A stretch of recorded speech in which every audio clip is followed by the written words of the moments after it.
Picture this. You're crawling under your own porch. You press on a support beam and your finger sinks straight through it. The wood gives way like wet cardboard. And from the outside, the porch looked completely normal. Nothing about it hinted at what was happening inside the wood.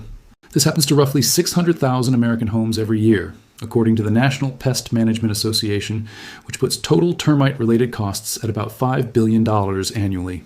And in most cases, homeowners insurance covers none of it. And what makes termite damage particularly unsettling is how invisible it is until it isn't. A beam can be structurally compromised for years, while the paint, drywall, or siding covering it looks completely intact. Today, I want to walk through why insurance won't help, what termites actually do to wood at a biological level, and a treatment option that has been used for close to a century but rarely gets much attention: borax, also known as sodium borate.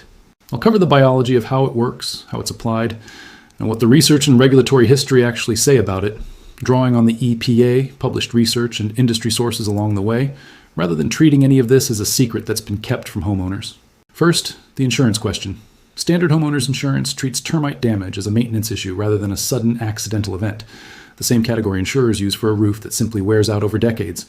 Because termite activity is considered preventable through regular inspection and upkeep, most standard policies exclude it entirely, and termite-specific riders are rarely offered. That means repair costs, which can run from a few $100s for minor floorboard replacement to tens of thousands of dollars for structural repairs involving load-bearing members, typically fall entirely on the homeowner. Some policies will cover secondary damage, for instance, if termite-damaged wiring causes a fire. But the termite damage itself is almost never a covered peril. Because of that gap, an entire industry has grown up around prevention and treatment. U.S. pest control industry revenue runs into the tens of billions of dollars annually, and termite-specific control and repair costs are estimated at around $5 billion of that each year. The standard treatment most companies offer is a soil-applied liquid termiticide barrier, created by trenching around a home's foundation and applying a chemical solution that soil-dwelling termites can't cross without dying or being repelled. These treatments are genuinely effective at what they're designed to do, but they aren't permanent. Depending on the specific product and application, they typically need reapplication or renewal every 5 to 10 years as the chemical breaks down in soil, which is why many companies pair them with annual inspection and renewal plans, sometimes called termite bonds or warranties, that lapse along with any guarantee if payments stop. It's worth understanding how we got to today's termiticides because the history explains a lot about why the industry looks the way it does. From the late 1940s until 1988, the dominant termiticide in the U.S. was chlordane, a synthetic organochlorine compound, not to be confused with elemental chlorine. Chlordane was popular because it was both broadly effective and extremely long-lasting in soil, which turned out to be exactly the problem. It persisted for decades, accumulated in the food chain, was linked in animal studies to liver damage and cancer, and the EPA eventually classified it as a probable human carcinogen. The agency restricted its uses through the early 1980s before the manufacturer, Velsicol Chemical Corporation, agreed in 1988 to voluntarily cancel all remaining U.S. registrations. By that point, roughly 30 million American homes had been treated with it, and because chlordane binds tightly to soil and breaks down slowly, some homes treated before 1988 can still show detectable residues in soil or crawl space air today. After chlordane, the industry shifted to organophosphates and later to synthetic pyrethroids and other newer chemical classes, most of which remain in active EPA-regulated use today under strict state licensing requirements for application. This isn't a static list. The EPA continues to register new termiticide active ingredients as older ones are reevaluated or phased out. As recently as November 2025, for example, the agency registered products containing a new active ingredient, isocycloserum, for use against termites, cockroaches, and bedbugs in structural pest control. That ongoing churn of new chemistries is a normal and reasonably well-documented part of how EPA pesticide regulation works. Older compounds get reassessed as toxicology research improves, and replacements go through their own registration process. Borax takes a fundamentally different approach from a soil barrier chemical, and to understand why, it helps to know how termites actually eat. Termites can't digest cellulose, the main structural component of wood, using their own enzymes. Instead, their hindguts host a population of protozoa and, in some species, bacteria that produce the enzymes needed to break cellulose down into usable nutrients. This is a genuine symbiotic relationship. Without those gut organisms, a termite can physically chew through wood all day and absorb essentially nothing from it.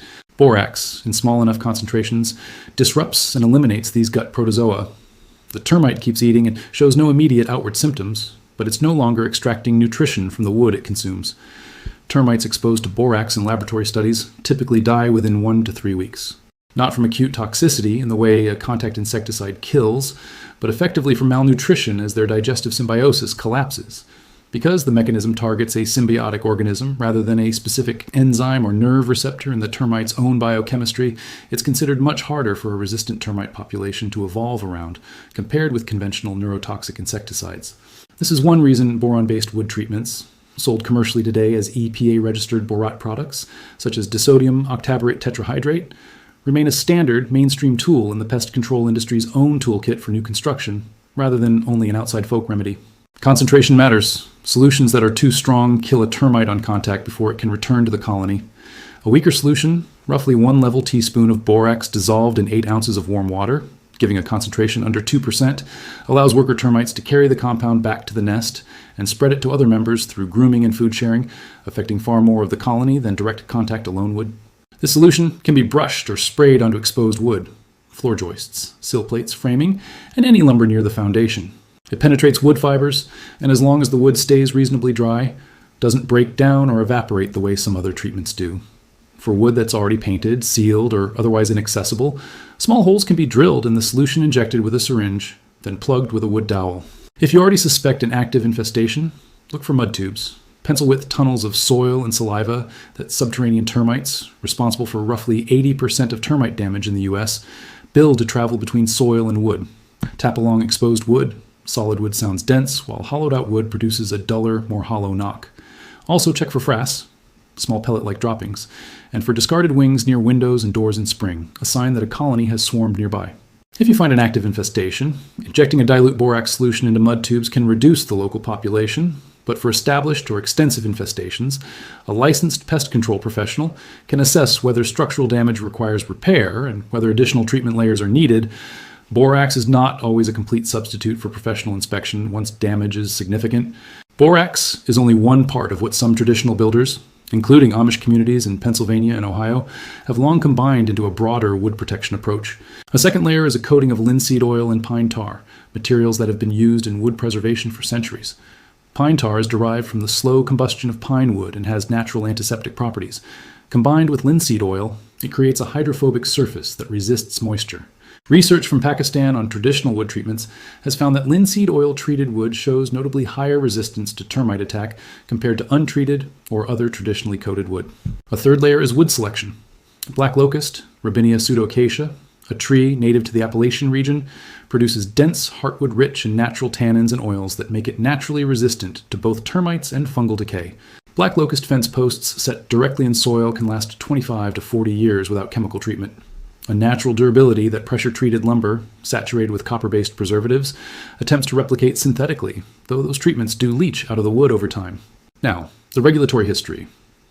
A 1998 article in the pest control trade publication IPM Practitioner noted that borates have been used for wood protection in countries including Australia since the 1940s, and that in Australia, one of the most termite-dense environments in the world, borate treatment of structural timber has long been required or recommended under building codes in high-risk regions. Laboratory research on borax as a termiticide dates back further still. A 1934 study by Randall and Doody found roughly an 80% kill rate on direct contact.